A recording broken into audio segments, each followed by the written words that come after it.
Hello दोस्तों, नमस्कार। आज है 16 जुलाई और हम 16 जुलाई से बनने वाले करंट अफेयर के क्वेश्चनों पर डिस्कस करने वाले हैं। अगर आप हमारे चैनल पर नए हैं तो हमारे चैनल को सब्सक्राइब करें, वीडियो को लाइक करें, शेयर करें और कमेंट करें।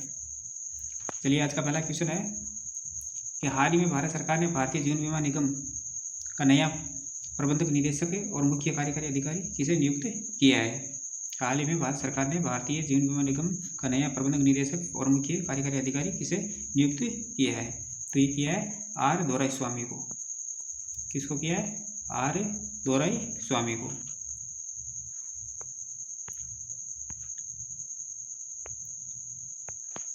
भारत सरकार ने आर दोराईस्वामी को भारतीय जीवन बीमा निगम का नया प्रबंधक निदेशक और मुख्य कार्यकारी अधिकारी नियुक्त किया है और इनकी नियुक्ति 15 जुलाई 2025 से प्रभावी होगी और उनका कार्यकाल 28 अगस्त 2028 तक रहेगा। नियुक्ति से पूर्व वे कार्यकारी निदेशक IT सॉफ्टवेयर और विकास के रूप में कार्यरत थे। नियुक्ति की जो प्रक्रिया है और जो पृष्ठभूमि है उसके अंतर्गत आर दोराईस्वामी का चयन 11 जून 2025 को वित्तीय सेवा संस्थान की सिफारिश पर किया गया है और इसके बाद उनके नाम को प्रधानमंत्री की अध्यक्षता वाली मंत्रिमंडल की नियुक्ति समिति ने अनुमोदित किया है।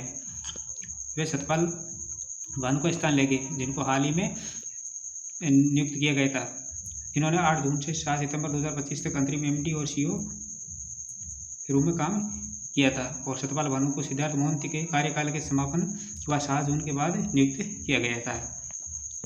बात करें LIC की और इसके नेतृत्व की संरचना की, तो LIC जो वित्त मंत्रालय के अंतर्गत सूचीबद्ध कंपनी है और भारत की सबसे बड़ी वित्तीय संस्थाओं में से एक है और इसका नेतृत्व में एक मुख्य कार्यकारी अधिकारी होता है और 4 प्रबंधक निदेशक होते हैं। भारतीय जीवन बीमा निगम की स्थापना 1 सितंबर 1956 को हुई थी और ये भारत सरकार द्वारा स्थापित एक वैधानिक निगम है जो भारतीय जीवन बीमा निगम अधिनियम 1956 के तहत स्थापित किया गया है। बात करें इसके पदों के बारे में तो LIC के शीर्ष प्रबंधन की सूची के अंतर्गत MD और CEO आर दोराईस्वामी को बनाया गया और प्रबंधक निदेशक MD M जगन्नाथ और प्रबंधक निदेशक M तबलेश पांडे सरकार द्वारा नामित निदेशक हैं वो डॉक्टर प्रशांत कुमार गोयल और जो अन्य प्रबंधक है वो सतपाल भानु, दिनेश पंत और रत्नाकर पटनायक, ये इनके अन्य प्रबंधक हैं। नेक्स्ट क्वेश्चन है कि किस राज्य में देश का पहला AI+ कैंपस स्थापित किया जाएगा। हाल ही में मतलब किस राज्य के अंदर देश का पहला AI+ कैंपस स्थापित किया जाएगा। तो ये किया जाएगा आंध्र प्रदेश के अंदर। कहाँ किया जाएगा? आंध्र प्रदेश के अंदर। बिट्स पिलानी ने घोषणा की है कि वह आंध्र प्रदेश के अमरावती में भारत का पहला AI+ कैंपस स्थापित करेगा और ये नया परिसर कृत्रिम बुद्धिमत्ता और संबंधित क्षेत्रों पर केंद्रित होगा और 2027 में प्रवेश शुरू होने की उम्मीद है। देश के प्रमुख निजी विश्वविद्यालय में से एक है और बिट्स पिलानी इस विशेष परिसर को 70 एकड़ भूमि पर बना रहा है जो कैपिटल रीजन डेवलपमेंट अथॉरिटी द्वारा उपलब्ध कराई गई है और इस परियोजना की घोषणा कुमार मंगलम बिड़ला जो बिट्स के चांसलर और आदित्य बिड़ला ग्रुप समूह के जो अध्यक्ष बने हैं। इनको हाल ही में आदित्य बिड़ला ग्रुप के समूह के अध्यक्ष बनाए गए हैं। उन्होंने कहा कि इसका उद्देश्य डिजिटल प्रथम AI केंद्रीय शिक्षण केंद्र बनाना है और वैश्विक मानकों तथा व्यवहारिक अनुभवों को प्रदान करना है। बिट्स पिलानी के कुलपति V रामागोपाल राव है और मुख्यमंत्री जो आंध्र प्रदेश के मुख्यमंत्री वो N चंद्रबाबू नायडू है। कौन है? N Chandrababu Naidu. Next question है कि हाल ही में केंद्रीय मंत्री BL वर्मा ने किस राज्य में 75वां प्रधानमंत्री दिव्यांग केंद्र यानी PMDK की स्थापना की घोषणा की है। केंद्रीय मंत्री BL वर्मा ने किस राज्य में 75वां प्रधानमंत्री दिव्यांग केंद्र स्थापित करने की घोषणा की है। तो ये की है उत्तर प्रदेश के अंदर। कहाँ की है? उत्तर प्रदेश के अंदर की है।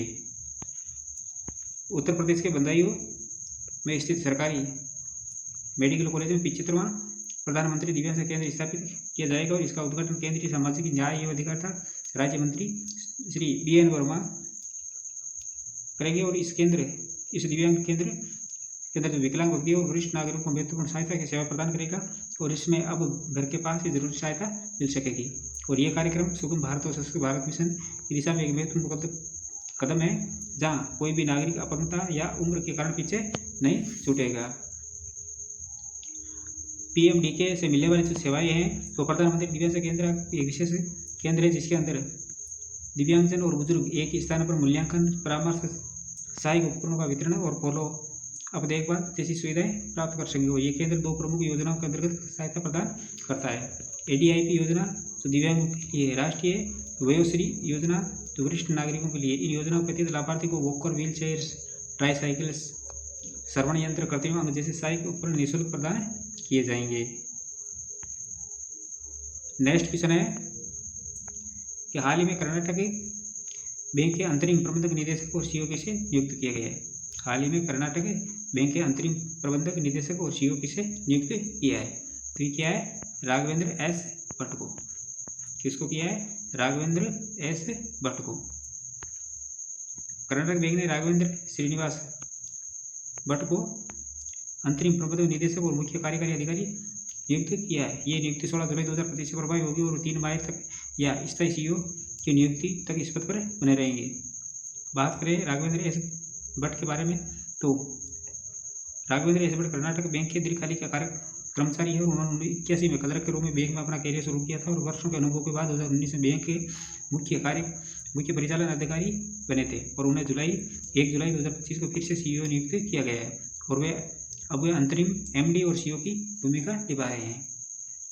बैंक के साथ उनका लंबा पड़ाव उन्हें संक्रमण काल के एक विश्वसनीय विकल्प बनाता है। बात करें इनके नेतृत्व में बदलाव स्थापित की, तो बदलाव के तब सामने आया कि पूर्व MD और CEO श्रीकृष्ण हरिहर शर्मा ने 29 जून 2025 को व्यक्तिगत कारणों से पद छोड़ दिया था। अब उनके स्थान पर इनको नियुक्त किया गया है और उनका अधिकारी कार्यकाल 15 जुलाई को समाप्त हो रहा है। साथ ही कार्यकारी निदेशक शेखर राव ने भी व्यक्तिगत कारणों और मंगलुरु स्थान के असफलता के चलते इस्तीफा दे दिया था, जो 31 जुलाई 2025 से प्रभावी होगा। नेक्स्ट क्वेश्चन है कि हाल ही में भारतीय नौसेना और ग्रीस नौसेना ने अरब सागर में कौन सा संयुक्त सैन्य अभ्यास किया है। हाल ही में भारतीय नौसेना और ग्रीस नौसेना दोनों ने अरब सागर के अंदर कौन सा सैन्य अभ्यास शुरू किया है। तो ये क्या है, पासेक्स। कौन सा किया है, पासेक्स सैन्य अभ्यास शुरू किया है। भारतीय नौसेना ने ग्रीस और ग्रीस नौसेना हेलेनिक नेवी ने हाल ही में अरब सागर के मुंबई में के पास एक संयुक्त सैन्य अभ्यास पासेक्स किया है और ये सैन्य अभ्यास भारत और ग्रीस के बीच बढ़ते रक्षा सहयोग को दर्शाता है और दोनों सेनाओं के बीच समन्वय और समुद्री संचालन क्षमताओं को मजबूत करने में मदद करेगा। भारत और ग्रीस रक्षा संबंधों को मजबूती भारत और ग्रीस के बीच ये पासेक्स अभ्यास उस व्यापक प्रयास का हिस्सा है जिसके तहत दोनों देशों ने अपने रक्षा और रणनीतिक संबंधी को सुदृढ़ किया है। INS तर्कस और HS प्रसारा से नेतृत्व। भारतीय नौसेना की ओर से अभ्यास का नेतृत्व INS तर्कस ने किया है, जो पश्चिमी नौसेना कमान का एक स्टेल्थ युद्धपोत है और इसके साथ ही ग्रीस की नौसेना का युद्धपोत HS सारा भी शामिल हुआ है। बात करें INS तर्कस के बारे में, तो INS तर्कस एक तलवार श्रेणी की स्टील ब्रिगेड है जिसे रूस में बनाया गया है और नवंबर 2012 के अंदर भारतीय नौसेना के अंदर शामिल किया गया था। इसके अंदर ब्रह्मोस सुपरसोनिक मिसाइल, पनडुब्बी रोधी रॉकेट और एक मल्टी रोल हेलीकॉप्टर इसके अंदर स्थापित किए जा सकते हैं। भारत और फ्रांस के बीच जो संयुक्त सैन्य अभ्यास होता है वो है शक्ति, उसे क्या कहते हैं, शक्ति। भारत और जापान के बीच धर्म गार्डियन और भारत और श्रीलंका के बीच सैन्य अभ्यास का नाम है मित्र शक्ति। नेक्स्ट क्वेश्चन है कि हाल ही में किस पूर्व प्रधान न्यायाधीश को हेम बहादुर मल पुरस्कार 2080 मिला है। हाल ही में किस पूर्व प्रधान न्यायाधीश को हेम बहादुर मल पुरस्कार 2080 मिला है। तो ये मिला है प्रधान न्यायाधीश कल्याण श्रेष्ठ को। किसको मिला, प्रधान न्यायाधीश कल्याण श्रेष्ठ को। पूर्व प्रधान न्यायाधीश कल्याण श्रेष्ठ को काठमांडू में आयोजित एक विशेष समारोह के अंदर हेम बहादुर मल पुरस्कार 2080 सम्मानित किया गया और यह पुरस्कार नेपाल में न्यायिक नेतृत्व, सुकृत शासन प्रणाली और कानून सुधारों के क्षेत्र में उल्लेखनीय कार्य करने के लिए योगदान के लिए दिया गया है। और ये समारोह नेपाल लोक प्रशासन संघ और साल्ट ट्रेडिंग कॉर्पोरेशन द्वारा संयुक्त रूप से किया गया और ये पुरस्कार साल्ट ट्रेडिंग कॉर्पोरेशन के संस्थापक हेम बहादुर मल के नाम पर दिया जाता है और इसका उद्देश्य जन सेवा और विधिक क्षेत्र में उल्लेखनीय कार्य करने वाले व्यक्तियों को सम्मानित करना। इस पुरस्कार प्रधान न्यायाधीश प्रकाशमान सिंह राउत के द्वारा प्रदान किया गया था। नेपाल के 25वें प्रधान न्यायाधीश रहे कल्याण श्रेष्ठ ने समावेशी, लोकतंत्र, पर्यावरणीय न्याय और संक्रमणकालीन न्याय के क्षेत्र में सक्रिय भूमिका निभाई थी। और इस पुरस्कार के अंतर्गत 2 लाख रुपए की नगद राशि दी जाती है और एक सम्मान पत्र दिया जाता है। और श्रेष्ठ का चयन पूर्व लोक सेवा आयोग अध्यक्ष उमेश मैनिली की अध्यक्षता वाली चयन समिति ने किया था। डॉक्टर बेस बहादुर थापा को 2079 BS के लिए हेम पुरस्कार प्रदान किया गया था। 2079 अवार्ड किसको दिया गया था? डॉक्टर बेस बहादुर थापा को।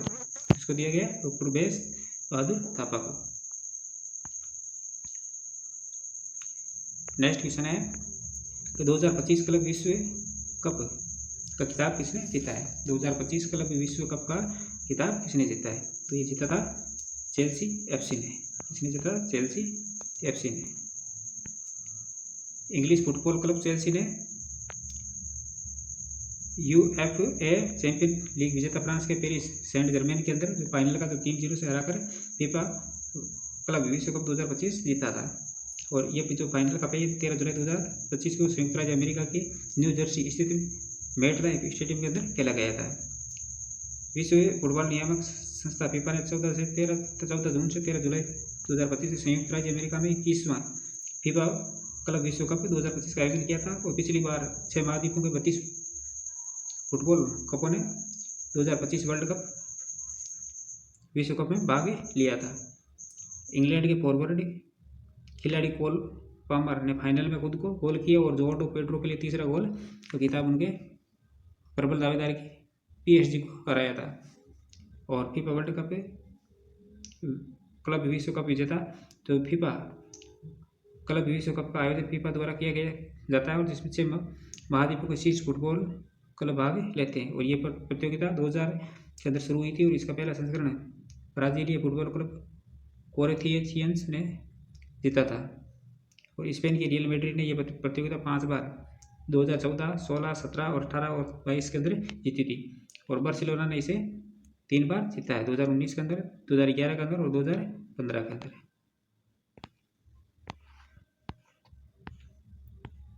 नेक्स्ट क्वेश्चन है कि हाल ही में रेलवे सुरक्षा बल की पहली महिला महानिदेशक किसे नियुक्त किया गया है? हाल ही में रेलवे सुरक्षा बल की पहली महिला महानिदेशक किसे नियुक्त किया गया है? तो ये किया गया है सोनाली मिश्रा को। किसको किया गया है? सोनाली मिश्रा को। सोनाली मिश्रा बनी रेलवे की जो पहली महिला महानिदेशक वरिष्ठ IPS अधिकारी सोनाली मिश्रा रेलवे सुरक्षा बल की नई महानिदेशक नियुक्त किया गया है। और वे इस पद को संभालने वाली पहली महिला अधिकारी होगी जो केंद्र सरकार नियुक्ति से समिति ने 13 जुलाई 2025 को इसके नाम को मंजूरी दी थी। बात करें आनंदी गोपाल जोशी की तो ये पहली महिला डॉक्टर थी। और किरण बेदी पहली महिला IPS अधिकारी थी। सुचिता कृपलानी तो पहली महिला मुख्यमंत्री थी। और इंदिरा गांधी पहली महिला प्रधानमंत्री थी।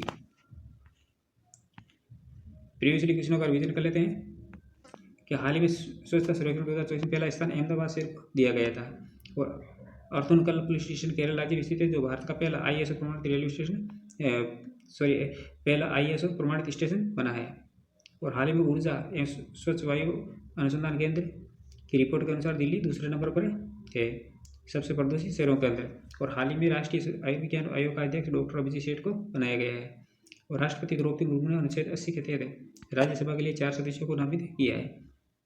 और हाल ही में राष्ट्रपति द्रौपदी मुर्मू ने हरियाणा का नया राज्यपाल प्रोफेसर असीम कुमार घोष को नियुक्त किया है। और भारतीय वैज्ञानिकों ने केरल राज्य में जोग्राफेट्स मेथेवी नामक नई तितली की खोज की है।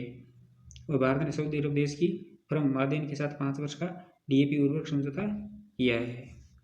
तो दोस्तों ये थी हमारी आज की क्लास। ऐसे ही महत्वपूर्ण प्रश्नों के साथ कल फिर मिलेंगे, तब तक के लिए धन्यवाद।